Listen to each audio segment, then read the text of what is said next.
আমাদের দেশে ইসলাম সম্পর্কে অজ্ঞ একদল নারী নারী বিষয়ক সংস্কার কমিশন নামে ৩১৮ পৃষ্ঠা ব্যাপী একটা প্রতিবেদন মাননীয় প্রধান উপদেষ্টার কাছে জমা দিছে। সেই প্রতিবেদনের একটা অধ্যায়ের মধ্যে দাবি করা হয়েছে সম্পত্তিতে নারী পুরুষের সমান অধিকার। তাহলে বলেন তো, এই চাওয়াটা, এই দাবিটা, এটা কি ন্যায় নাকি অন্যায়?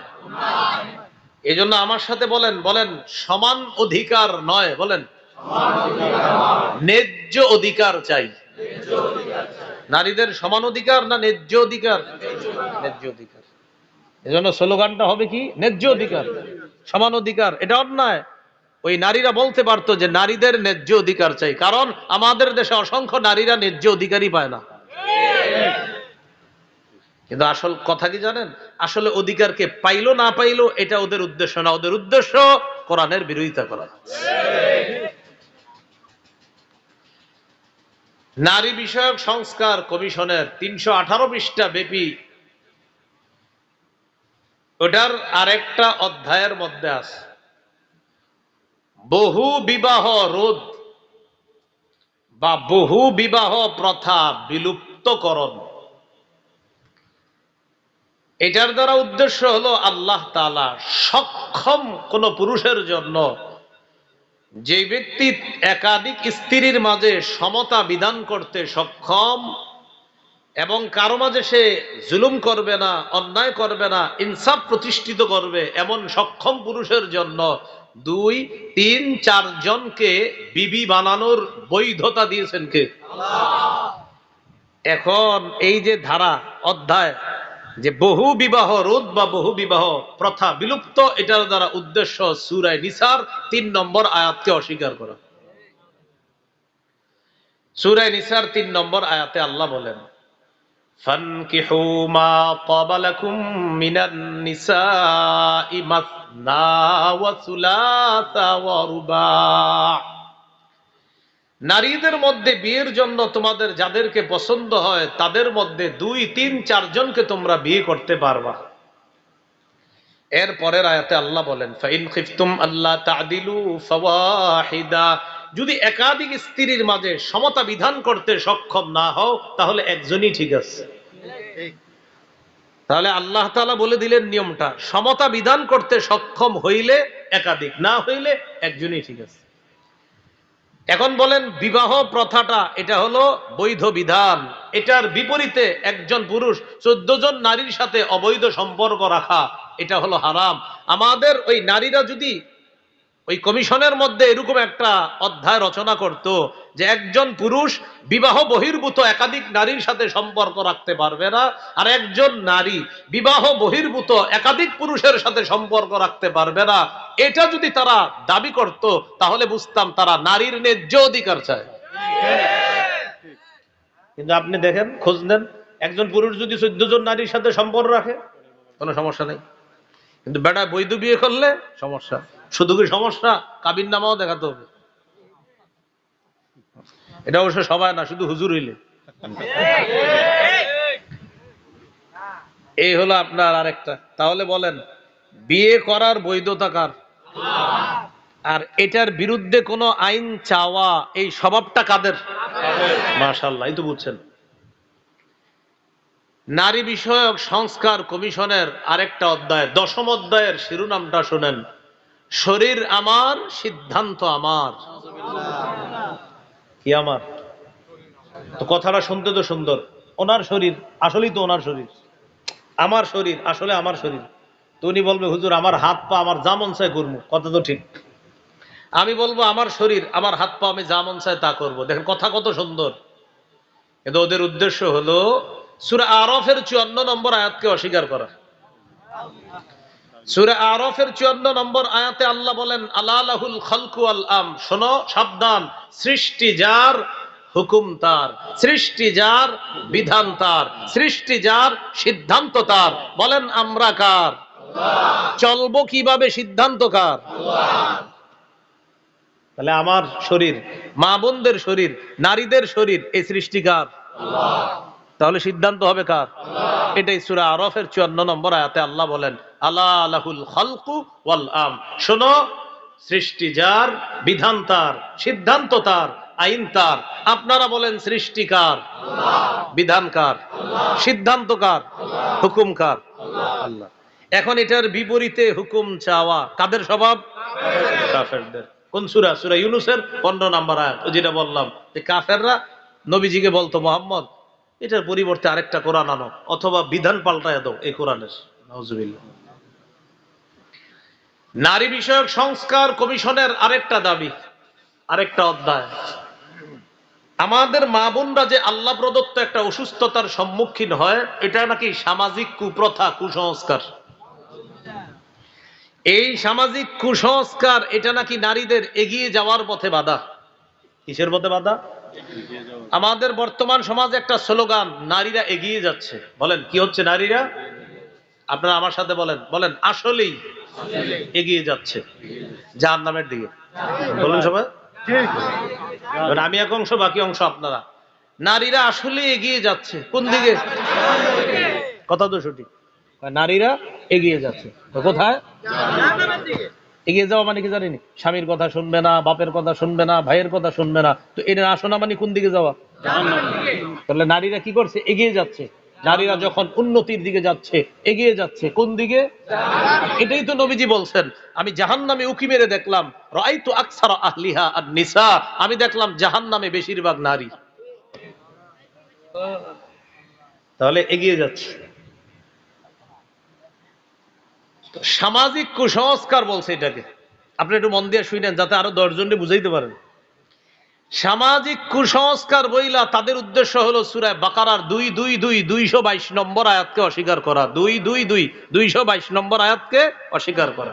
সূরা বাকারা, সূরা বাকারার 222 নম্বর আয়াতে আল্লাহ বলেন, ইয়াসআলুনাকা আনিল মাহিদ, তারা আপনাকে নারীদের অসুস্থতা সম্পর্কে জিজ্ঞাসা করে। কুল হুয়া আযা, নবী আপনি বলেন এটা হলো অসুস্থতা, এটা হলো একটা অস্বস্তিকর বিষয়, এটা একটা কষ্টদায়ক বিষয়। ফাতাজিলুন নিসা ফিল মাহিদ, হে স্বামীগণ, নারীদের এই অবস্থায়, স্ত্রীদের এই অবস্থায় তোমরা তাদের থেকে দূরে থাকবা। ওয়ালা তাকরাবুহুন্না হাত্তা ইয়াতহুরনা, তারা পবিত্র না হওয়া পর্যন্ত তাদের কাছে যাবে না। ফাইযা তাতাহহারনা ফাতুহুন্না মিন হাইসু আমারাকুমুল্লাহ, যদি তারা পবিত্র হয়ে যায় তাহলে তোমরা তাদের কাছে গমন করবা আল্লাহ যেভাবে তোমাদেরকে আদেশ করেছেন। ইন্নাল্লাহা ইউহিব্বুত তাওয়াবিনা ওয়া ইউহিব্বুল মুতাতাহহিরিন, নিশ্চয়ই আল্লাহ তাওবাকারীদেরকে ভালোবাসেন এবং অধিক পবিত্রতা অর্জনকারীদেরকে আল্লাহ ভালোবাসেন। এখন বলেন তো, আমাদের মা বোনদের এই অসুস্থতাকে সামাজিক কুসংস্কার বলে কোন সূরার কত নম্বর আয়াতের দিকে অস্বীকার করার দিকে? 222 নম্বর আয়াত। এখন বলেন, আল্লাহর কোন বিধানের বিপরীত চাওয়া স্বভাবটা কাদের? কোন সূরায় আছে? সূরা ইউনূসের 15 নম্বর আয়াতে। নারী বিষয়ক সংস্কার কমিশনের আরেকটা অধ্যায়, সেখানে আছে নারী ও জেন্ডার। কি আছে? জেন্ডার বলছে, জেন্ডার। জেন্ডার দ্বারা উদ্দেশ্য ট্রান্সজেন্ডারকে প্রমোট করা। ট্রান্সজেন্ডার কাকে বলে আগে একটু বুঝেন। এই যে আলো জ্বলতেছে এটারে কি বলেন আপনারা? বলেন সবাই। লাইট। না, আমার কাছে এটা ফ্যান মনে হয়। না না, আমার কাছে ফ্যান মনে হইতেছে। আরে বলেন আপনারা কি? না, ফ্যান। এটা কি যে ঘুরতেছে? না, এটা লাইট। তাহলে ফ্যান আমার কাছে লাইট মনে হইতেছে, লাইট আমার কাছে ফ্যান মনে হইতেছে। কোন পুরুষ নিজের কাছে যদি নারী মনে হয়, আর কোন নারী যদি নিজের পুরুষ মনে হয়, এটাই ট্রান্সজেন্ডার। এটা কি জেন্ডার? হজে উমরায় যারা গেছেন কি দিয়ে? কিন্তু আমার মনে হয় এটা ঠেলা গাড়ি। হ্যাঁ, কিন্তু ঠেলা গাড়ি আমার কাছে মনে হয় বিমান। তাহলে এবার আপনারা বলবেন অসুস্থতা, আমি এক অংশ বলবো, আপনারা খালি বলবেন অসুস্থতা। বলেন তো, ঠেলা গাড়িরে বিমান মনে হওয়া, লাইটকে ফ্যান মনে হওয়া, ফ্যানকে লাইট মনে হওয়া, বিমানকে ঠেলা গাড়ি মনে হওয়া, যেমনি ভাবে এইগুলা বিমানকে লাইট মনে হওয়া অসুস্থতা, ঠেলাগাড়িকে বিমান মনে হওয়া, বিমানকে ঠেলাগাড়ি মনে হওয়া অসুস্থতা। কোন পুরুষ তার নিজেকে নারী মনে হওয়া আর নারী নিজেকে পুরুষ মনে করা, এটাও অসুস্থতা। তাড়াতাড়ি মানসিক হসপিটালে ভর্তি করা দরকার। না, এটা আসলে ঠিক যুক্তির কথা, কিন্তু অযুক্তি বিষয় না। আপনারাই তো বললেন লাইট এটা ফ্যান না, কিন্তু আমার তো মনে হয় ফ্যান। যদি কর না হুজুর আপনি কইলে হইব, তো আপনি পুরুষ কইলে হইব আপনি নারী। এটার নাম ট্রান্সজেন্ডার। এটার নাম কি? আমার ট্রান্সজেন্ডার নিয়ে আলাদা একটা ওয়াজ আছে। ওই ওয়াজটা একটু আপনারা দেখেন, আছে ওদের কাছেও আছে। ট্রান্সজেন্ডার নিয়ে একটা ওয়াজ আছে, ওটা দেখে নিয়েন, পুরো হিস্টোরি আছে ওখানে। এই হলো আপনার ট্রান্সজেন্ডার প্রতিষ্ঠিত করা, কিন্তু এটার দ্বারা উদ্দেশ্য সূরা নিসার 119 নম্বর আয়াতকে অস্বীকার করা। কোন সূরা? সূরা নিসার 119 নম্বর আয়াত। সূরা নিসার 119 নম্বর আয়াতে ইবলিস আল্লাহর সাথে চ্যালেঞ্জ করছে, ওয়ালা আমুরান্নাহুম ফালায়ুগাইয়িরুন্না খালকাল্লাহ। আল্লাহ, আমি মানুষকে হুকুম করব তারা যেন আল্লাহর সৃষ্টির পরিবর্তন ঘটায়। আল্লাহ, আমি আপনার বান্দাদেরকে ধোঁকা দিব, আদেশ করব, হুকুম করব তারা যেন আপনার সৃষ্টির পরিবর্তন ঘটায়। তাদের মানসিকতা এমন করে দিব, এরা পুরুষরা বলবে আমার নিজেরে নারী মনে হয়, নারী বলবে আমার নিজেকে পুরুষ মনে হয়, নারীরে পুরুষ সাজামু, পুরুষরে নারী সাজামু। ইবলিস আল্লাহর সাথে চ্যালেঞ্জ করছে। এই ইবলিসই মতবাদ প্রতিষ্ঠিত করার জন্য একদল মুসলিম নামধারী নারীরা আমাদের এই বাংলাদেশের সংখ্যাগরিষ্ঠ মুসলমানদেরকে কষ্ট দিয়ে এই নারী সংস্কার কমিশন নামে একটা নতুন কিছু আমাদের দেশে আমাদের উপর চাপিয়ে দিয়ে এদেশের মুসলমানদের কলিজায় আঘাত করার হীন চেষ্টা চালাইতেছে। তাহলে ট্রান্সজেন্ডার মতবাদ বলেন শয়তানি মতবাদ, ট্রান্সজেন্ডার মতবাদ, ট্রান্সজেন্ডার মতবাদ শয়তানি মতবাদ। তাহলে আপনারা এমনি বুঝাই দিবেন। কেউ যদি কখনো বলে ট্রান্সজেন্ডার, যদি আপনার সাথে বন্ধুত্ব হয় এরকম কোন লোকের, বলবেন ভাইয়া ঠিক আছে আপনি ট্রান্সজেন্ডার, আপনার নিজের মহিলা মনে হয়। আচ্ছা আপনার হাতে এটা কি? বলবে ঘড়ি। আপনি বলবেন না আপনার হাতে এটা আমার কাছে মনে হয় বাঁশ। কথার কথা। আপনি বলবেন এটা সূর্য মনে হয়, এ বলবে সূর্য তো আকাশ। আপনি বলবেন না আকাশে ওটা ঘড়ি মনে হয়। সামনে নদী থাকলে বলবেন ভাই এটা কি? সে বলবে নদী। আপনি বলবেন না এটা তো আমার কাছে মাঠ মনে হয়। বলবে তুমি কি পাগল? মাঠ কি কখনো নদী হয়? আর নদী কি মাঠ হয়? আপনি বলবেন তুমি কি পাগল? পুরুষ কি কখনো নারী হয়? আর নারী কি পুরুষ হয়? এই হলো নারী বিষয়ক সংস্কার কমিশনের দাবি। আমি আপনাদেরকে এটা বলা উদ্দেশ্য হলো, ওলামায়ে কেরাম যে এই ব্যাপারে প্রতিবাদ করতেছে, প্রতিবাদটা কি জরুরি ছিল কিনা? বুঝা বলতেছেন তো জরুরি। সামনের দিকে আরো এটাকে গুরুত্ব দিবেন যে হ্যাঁ আলেমদের এই কাজ তো শুধু আলেমদের না, এটা আমাদের সবার, কারণ কোরআন আমাদের সবার। আল্লাহ আমাদেরকে বুঝার তৌফিক দান করেন। সহিহ বুখারীর বর্ণনা 5885 নম্বর হাদিস, লা'না রাসূলুল্লাহি সাল্লাল্লাহু আলাইহি ওয়াসাল্লাম আল মুতাশাব্বিহিনা মিনার রিজালি বিন নিসা ওয়াল মুতাশাব্বিহাতি মিনান নিসাই বির রিজাল। যেই পুরুষ নারীর রূপ ধারণ করে আর যেই নারী পুরুষের রূপ ধারণ করে, উভয়ের উপর আল্লাহর রাসূলের অভিশাপ। তাহলে বলেন তো ট্রান্সজেন্ডার মতবাদ প্রতিষ্ঠিত করা মানে হলো আমার নবীর অভিশপ্ত একটা মতবাদকে প্রতিষ্ঠিত করা। যে মতবাদকে আমার নবী অভিশাপ দিয়েছেন, এমন অভিশপ্ত কোন মতবাদ আমরা মুসলমানরা মানতে পারি না, মেনে নিতে পারি না। এটা আমাদের দেশে প্রতিষ্ঠিত হতে দিতে পারি না, আমরা হতে দিব না ইনশাআল্লাহ। 53 বছরের ইতিহাস একদম উল্টে যাবে, তবু মাথায় রাখা বিষয়টা। এজন্য আমি গত 5-6 মাস আগে বলছিলাম যে আমার কাছে মনে হইতেছে বৃষ্টি থেকে বাঁচার জন্য ঝর্ণার নিচে আইসা দাঁড়ায় আছে। আর থেকে বাঁচার জন্য কোথায় এসে দাঁড়াইছি? বৃষ্টি থেকে দৌড়ে আইছি ঝর্ণার নিচে, যেন পানি না পড়ে। তো ঝর্ণার নিচে আসলে কি পড়বে? এই কথাটা লেখা রেখেন যে এটা কি বুঝাইলো হুজুরে, বৃষ্টি থেকে বাঁচার জন্য ঝর্ণার নিচে। আমার এমনই মনে হইতেছে, বৃষ্টির নিচে ছিলাম, এখন আছি ঝর্ণার নিচে, পরিবর্তন হয় নাই, পানি পড়তেছে এখনো। আল্লাহ বুঝার তৌফিক দান করেন। নারী বিষয়ক সংস্কার কমিশনের আরেকটা অধ্যায়, সেখানে আছে বিবাহ ও বিবাহ বিচ্ছেদ ক্ষেত্রে স্বামী স্ত্রীর সমান অধিকার, নারী পুরুষের সমান অধিকার। বিবাহ ও বিবাহ বিচ্ছেদ মানে তালাক। এটার দ্বারা উদ্দেশ্য হলো পুরুষ যেমন তালাক দেওয়ার অধিকার রাখে, নারীও তালাক দেওয়ার অধিকার রাখবে। আমার সাথে সবাই বলেন, তালাক দেওয়ার অধিকার। বলেন শুধু স্বামীর। বলেন তালাক দেওয়ার অধিকার শুধু স্বামীর। বলেন কোন স্বামী যদি তার স্ত্রীকে তালাক গ্রহণ করার অনুমতি দেয়, সেটাকে তালাকে তাফওয়িজ বলে। তথা বলেন তথা স্বামীর পক্ষ থেকে স্ত্রীর কাছে ন্যস্ত করা হয়েছে তালাক গ্রহণ করার ক্ষমতা। তাহলে মূল ক্ষমতা কার? স্বামীর। স্বামী যদি স্ত্রীকে বলে তুমি চাইলে গ্রহণ করতে পারো, তাহলে স্ত্রী ক্ষমতা পাবে, এর আগ পর্যন্ত স্ত্রী ক্ষমতা পাবে না। এজন্য বিয়ের সময় কাজী সাহেবের ধারাগুলা পইরা এরপরে স্বাক্ষর দিবেন। আপনারা তো বাস মাশাআল্লাহ মানে কবুলটা কর খালি ধান্দায় থাকেন, আর স্বাক্ষর মাইরাদের নিচে এরপরে সব যে হা হা হা টিক চিহ্ন বসাইছে আপনার কোনো খবর নাই। হা হা মানে বুঝেন, একটা ধারার মধ্যে লেখা আছে কোনো কারণে যদি বনিবনা না হয়, এই না হয় সেই না হয়, স্ত্রী তালাক গ্রহণের ক্ষমতা পাবে। সেখানে হা আর না অপশন আছে, আপনার জানেন না, সেখানেও কাজী সাহেব হা অপশনের মধ্যে টিক চিহ্ন দিয়ে দিছে, শেষে গিয়ে আপনি মাশাআল্লাহ স্বাক্ষর করে দিয়েছেন। কিছুদিন পরে আপনার বিবির সাথে ঝগড়া, ইতিমধ্যে আপনার বিবি আপনারা তালাক দিবে।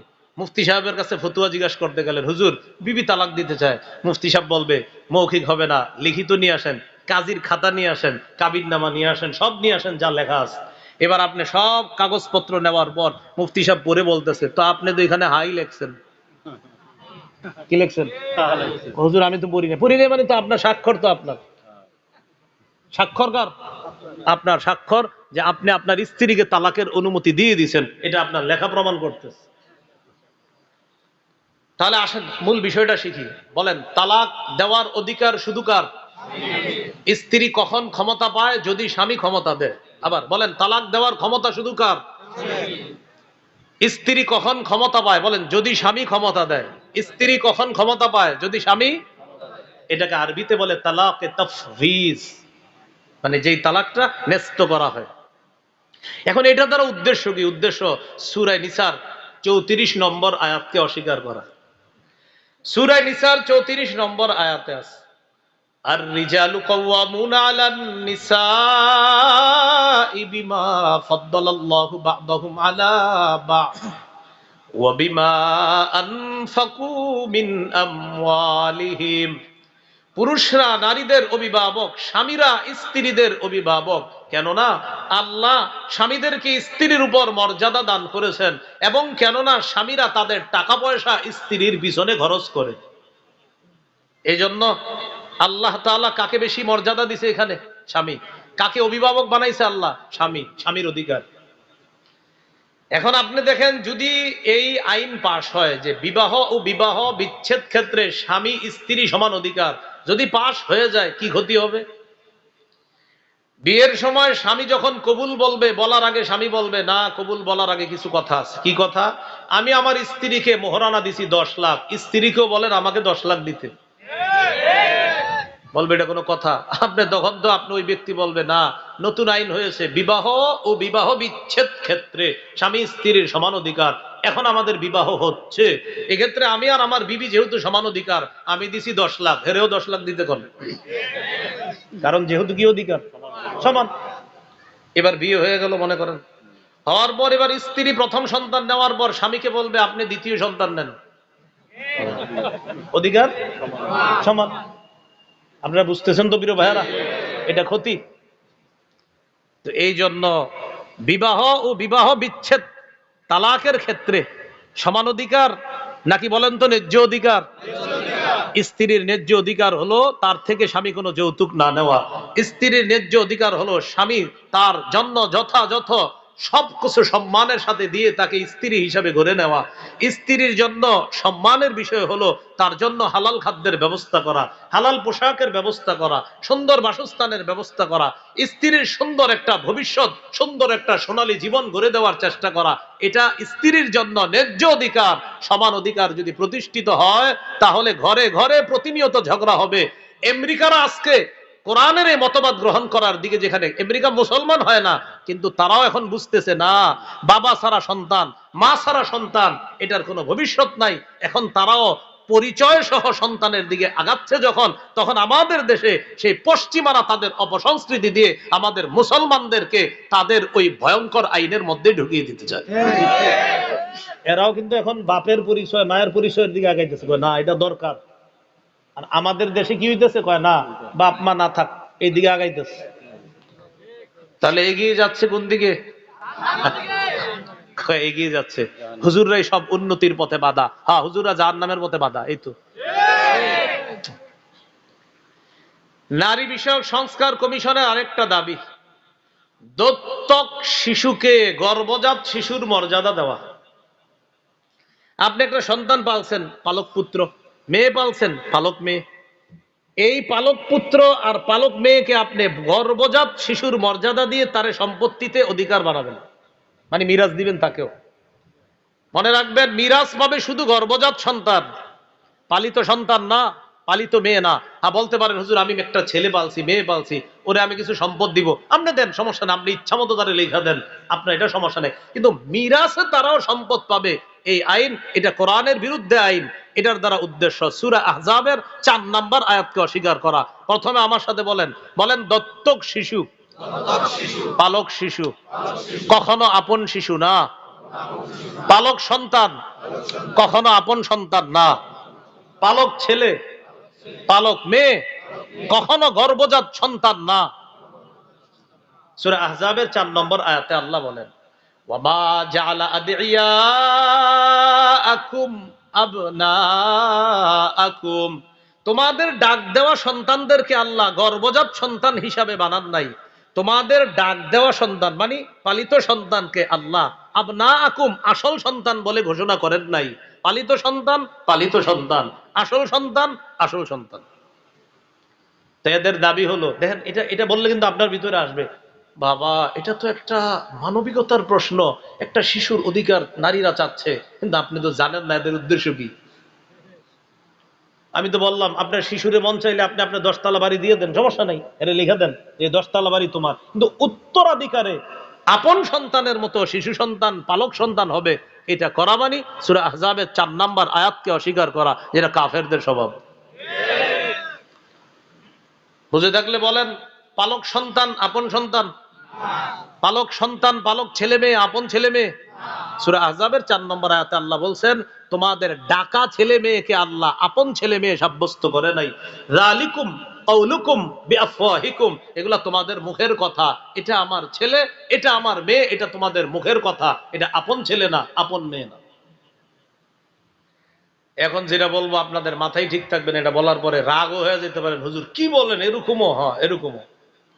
নারী বিষয়ক সংস্কার কমিশনের আরেকটা অধ্যায়, যৌন কর্মীদেরকে শ্রম অধিকার আইনে শ্রমিকদের মর্যাদা দেওয়া। মানে যারা এই অশ্লীল কাজ করবে তারা এখন থেকে শ্রমিক। এটার দ্বারা তাদের উদ্দেশ্য আমাদের দেশের নারীদেরকে এই অবৈধ কাজে ব্যাপকভাবে জড়িত করা, এটা হলো তাদের উদ্দেশ্য, কারণ এটা শ্রমিকের মর্যাদা। আরেকটা উদ্দেশ্য সূরা নূরের 2 নম্বর আয়াতকে অস্বীকার করা। 18 পারা 9 নম্বর পৃষ্ঠা সূরা নূরের 2 নম্বর আয়াতে আল্লাহ বলেন, আয-যানিয়াতু ওয়াজ-যানি ফাজলিদু কুল্লা ওয়াহিদিম মিনহুমা মিআতা জালদা, ব্যভিচারিণী নারী পুরুষ তাদের উভয়কে 100 বেত্রাঘাত করো যদি অবিবাহিত হয়, বিবাহিত হলে তাদেরকে পাথর মারো। ওয়ালা তা'খুযকুম বিহিমা রাফাতুন ফি দীনিল্লাহ ইন কুনতুম তু'মিনুনা বিল্লাহি ওয়াল ইয়াউমিল আখির, তাদেরকে শাস্তি দেওয়ার সময় তোমাদের অন্তরে যেন কোনো মায়ার উদ্রেক না হয়, কোনো দয়া যেন কাজ না করে, যদি তোমরা আল্লাহকে বিশ্বাস করো, আখিরাতকে বিশ্বাস করো। ওয়ালিয়াশহাদ আযাবাহুমা তাইফাতুম মিনাল মুমিনিন, ব্যভিচারিণী নারী পুরুষকে শাস্তি দেওয়ার সময় মুমিনের একটা দল যেন উপস্থিত থাকে। কেন উপস্থিত থাকবে? আল্লাহর বিধানের কত হিকমত দেখেন, কত সুন্দর হিকমত। অন্যরা যখন দেখবে ধর্ষণের শাস্তি হলো মৃত্যুদণ্ড, ধর্ষণের শাস্তি অবিবাহিত হলে তাদের 100 বেত্রাঘাত, তখন হাজারো ধর্ষক ধর্ষণের চিন্তা ছেড়ে দিবে। বাবা, ধর্ষণ করলে এই শাস্তি, জিনা করলে এই শাস্তি। আল্লাহর এক বিধান কার্য করে হাজারো অপরাধীরা অপরাধ থেকে ফিরে আসবে। বুঝে ঠিক বললেন? আবার বলি, 2 নম্বর পারা 6 নম্বর পৃষ্ঠা আল্লাহ তাআলা বলেন, ওয়ালাকুম ফিল কিসাসি হায়াত, কিসাসের মধ্যে তোমাদের জন্য জীবন রয়েছে। ইয়া উলিল আলবাব, হে জ্ঞানীগণ।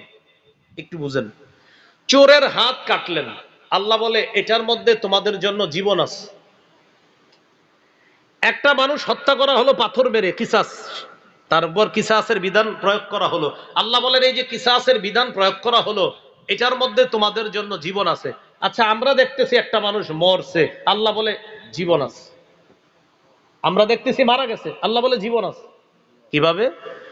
একজন মানুষের উপর শাস্তি প্রয়োগ করার কারণে হাজারো অপরাধীরা যখন এটা দেখছে, আর আমি আল্লাহর বিধান যখন অন্যরা দেখে, হাজারো অপরাধী অপরাধ থেকে ফিরে আসে, আর হাজারো ঘর বাড়ি চোর আর ডাকাতদের থেকে নিরাপদ হয়ে যায়। তাহলে আমাদের চোখে এক প্রাণ গেল, হাজার প্রাণ বেঁচে গেল। এজন্য আল্লাহ বলেন কিসাসের মধ্যে জীবন আছে। আমরা দেখি মারা গেছে, আল্লাহ বলে জীবন আছে। সাথে সাথে বলছে ও জ্ঞানীগণ, মানে চিন্তা করে দেখবা এটাতে জীবন। এখন যৌনকর্মীদেরকে যদি শ্রমিকদের মর্যাদা দেওয়া হয়, মনে করেন কি ক্ষতি? কিছুদিন পরে আমাদের দেশে যারা ধর্ষক তারা বলবে আমরাও শ্রমিকের মর্যাদা চাই। যারা চোর, বিশেষ করে চোর, আমি শিওর চোর শ্রমিকের মর্যাদা চাবে। চোর যদি এটা পাশ, আপনার আইন পাশ হয়, কেন চুরি করতে গিয়ে আপনার কষ্ট আসেনি? আরে আছে, বহুত কষ্ট। বেচারা চিন্তা করে চুরি করতে হইলে অন্ধকার থাকতে হবে, লাইট জ্বলা যাবে না, দারোয়ান যেন না দেখে, পাশের বাড়ির কেউ যেন না দেখে, এরপরে আমার ঢুকতে হবে, ঢুকার পর ধরা খাওয়ার টেনশন, বেড়ায় কতগুলো টেনশন নিয়ে চুরি করে। এই যে কষ্ট, বেচারা এই কষ্ট থেকে মুক্তির জন্য বলবে যে আমি চোর, আমি বিশিষ্ট চোর হিসাবে বলছি, আমি এই চুরি বিষয়টাকে শ্রম অধিকার আইনে শ্রমিকদের মর্যাদা দিতে হবে। কারণ আমরা বিশিষ্ট চোর সম্প্রদায় যারা আছি বাংলাদেশের, আমাদের এক দাবি, তারা যদি শ্রমিকের অধিকার পায়, এই জাতীয় অশ্লীল কাজ করে, আমরাও চুরি করতে অনেক কষ্ট হয়, আমরা কেন শ্রমিকের অধিকার পাবো না? ওটা যদি হয়ে যায়, এটাও হয়ে যাওয়া অস্বাভাবিক কিছু না। চোর বেড়া অনেক কষ্ট হয়, বেড়া বলবে আবার শ্রমিকের মর্যাদা চাই, আন্দোলন করবে চোর সম্প্রদায়। এই জন্য মুসলমান আপনারা, যদিও এটা কিন্তু বাস্তবায়ন হতে দেওয়া যাবে না, এটা পুরা মনে প্রাণে নিয়ে আসেন, মনে পুরা ফিট করেন নাই, এটা বাস্তবায়ন করা মানে সংখ্যাগরিষ্ঠ মুসলমানের দেশে কোরআনের বিরুদ্ধে আইন পাশ করা। মাথায় আনেন। এরপরে দেখেন কি সুন্দর কথা বলতেছে, যেহেতু এই পৃথিবীটা ইহজগৎ, বলতেছে এই ইহজগতে বিভিন্ন বিষয়, এটা একটা ইহজগতের বিষয়। এই তো বিভিন্ন মাধ্যমে তারা কিছু কথা বইলা লেখছে, সংবিধানের শুরুতে কোন ধর্মের অনুসরণ না করে যেন সংবিধানটা শুরু করা হয়। মানে ডাইরেক্ট বলে না, ইসলামের বিরোধিতা ডাইরেক্ট না করে এভাবে বলতেছে, কোন নির্দিষ্ট ধর্মের অনুসরণ না করে যেন সংবিধান শুরু করা না হয়। বলতেছে যে কোন ধর্মের, নির্দিষ্ট ধর্মের জন্য অনুসরণ না করা হয় সংবিধানের শুরুতে, বুঝছেন নি? মানে যেন বিসমিল্লাহ লেখা না হয়। এটা ডাইরেক্ট বলতে পারে না, ডাইরেক্ট বললে তো মাইর পড়বে সাথে সাথে। এই জন্য সুন্দর ঘুরায় বলতেছে, সংবিধানের শুরুতে নির্দিষ্ট কোন ধর্মকে অনুসরণ করা কি দরকার? এই জন্য নির্দিষ্ট কোন ধর্মের অনুসরণ না করেই সংবিধান শুরু করা হোক। উদ্দেশ্য হলো শুরুতে যেন বিসমিল্লাহ লেখা না হয়। এটার দ্বারা উদ্দেশ্য সূরা আলী ইমরানের 19 নম্বর এবং 85 নম্বর আয়াতকে অস্বীকার করা। সূরা আলী ইমরানের 19 নম্বর আয়াতে আল্লাহ বলেন, ইন্নাদ দীনা ইনদাল্লাহিল ইসলাম, আল্লাহর কাছে একমাত্র দিন হলো ইসলাম। ওয়া মান ইয়াবতাগি গায়রাল ইসলামি দীনা, এটা হলো 85 নম্বর আয়াত আলী ইমরানের। যারা ইসলাম ছাড়া অন্য কোন দিন কামনা করবে, ফালাই ইউকবালা মিন, এটা গ্রহণ করা হবে না। এই হলো আপনার মোটা দাগে নারী বিষয়ক সংস্কার কমিশনের কিছু বিষয় আপনাদের সামনে বললাম। বলেন তো এগুলা কোরআনের পক্ষে না বিরুদ্ধে? আর কোরআনের বিরুদ্ধে, কোরআনের বিপরীতে আইন চেয়েছিল কারা?